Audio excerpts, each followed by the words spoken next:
একজন যুবক 18 বছরের একজন যুবকের কথা কল্পনা করুন, যে সৃষ্টিকর্তা সম্পর্কে চিন্তা করছে। 18 বছরের কোন ছেলেটি সৃষ্টিকর্তা সম্পর্কে চিন্তা করে?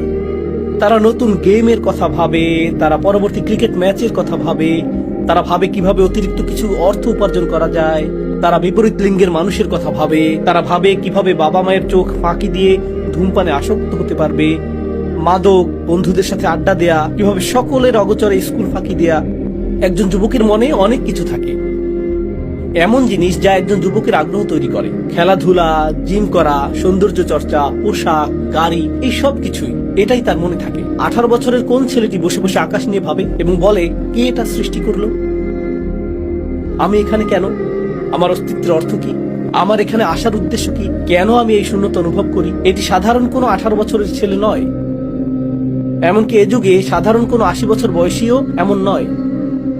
সঠিক চিন্তা না করেও আপনার জীবন কেটে যাচ্ছে। তারা বিশ্বের বিরল মানুষ যারা বলে, চর্মচক্ষুতে দেখা এই পৃথিবীর ঊর্ধ্বেও আরো অনেক কিছু রয়েছে, এখানে আরো গভীর কিছু বিদ্যমান। আমাকে তা খুঁজে বের করতে হবে, আমাকে এই অনুসন্ধানে বের হতে হবে।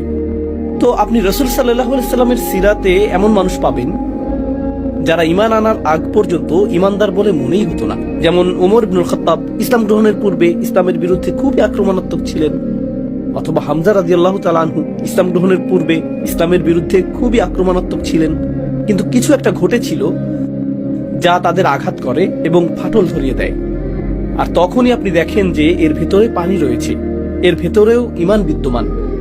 আর ঠিক এভাবেই যেমন আমি আপনাদেরকে ঠাট্টা করে 18 বছরের যুবক বা যুবতীর উদাহরণ দিচ্ছিলাম, যে জীবন উপভোগ করতে চায়, পার্টি, আড্ডা, বাইরে ঘোরাঘুরি, চিল করা, বন্ধুদের সাথে চিল করে ঘুমোনে যায়, এটা সেটা করে, অথবা নিজের ডিভাইস বা অন্য কিছু নিয়ে ব্যস্ত থাকে। আর তারপর কিছু একটা ঘটে, কোনো অভিজ্ঞতা, হয়তো একটি সড়ক দুর্ঘটনা, হয়তো কোনো বন্ধুর মৃত্যু, হয়তো এমন কিছু শুনলো যা আগে শুনেনি, হয়তো সে ঘটনাক্রমে মসজিদে চলে আসলো, ঘটনাক্রমে সে নামাজে দণ্ডায়মান, আর এমন কিছু তাকে আঘাত করলো যা অন্য কাউকে করেনি। কিন্তু সেখানে দাঁড়ানো সেই যুবকটি কিছু একটার দ্বারা আঘাত পেল, সে এমন কিছু অনুভব করলো যা আগে কখনো করেনি।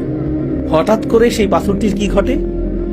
এটা ফেটে যায়, আর হঠাৎ করেই এই যুবক আরো 2 রাকাত থেকে যেতে চায়, এবং তারপর সে আরো 2 রাকাত থাকতে চায়। আর তার বন্ধুদের অবস্থা এরকম, তোমার কি হয়েছে? এটা কি? তুমি নিশ্চিত যে তুমি ঠিক আছো? হ্যাঁ হ্যাঁ, পাথরটিতে ফাটল ধরেছে। যখন সে ঈমান প্রকাশ পায়, সেই ঈমান গভীরে প্রথিত ছিল। আপনি এটাকে ভ্রান্তি দ্বারা ঢেকে রেখেছিলেন, আপনি এটাকে সামাজিকতা দ্বারা ঢেকে রেখেছেন, আপনি এটাকে বিনোদন দ্বারা ঢেকে রেখেছিলেন, কিন্তু কোনোভাবে পানি ঠিকই পথ করে নিয়েছে, এটা পথ করে নিয়েছে। আর কোনোভাবে এমন কিছু ঘটেছে যা এটাতে ফাটল ধরিয়েছে। আর যখন এমনটা ঘটে, আপনি একজন ভিন্ন ধরনের মানুষ দেখতে পান। আপনি তখন সত্যিকারের অন্তর্নিহিত সত্তাটির আত্মপ্রকাশ প্রত্যক্ষ করেন।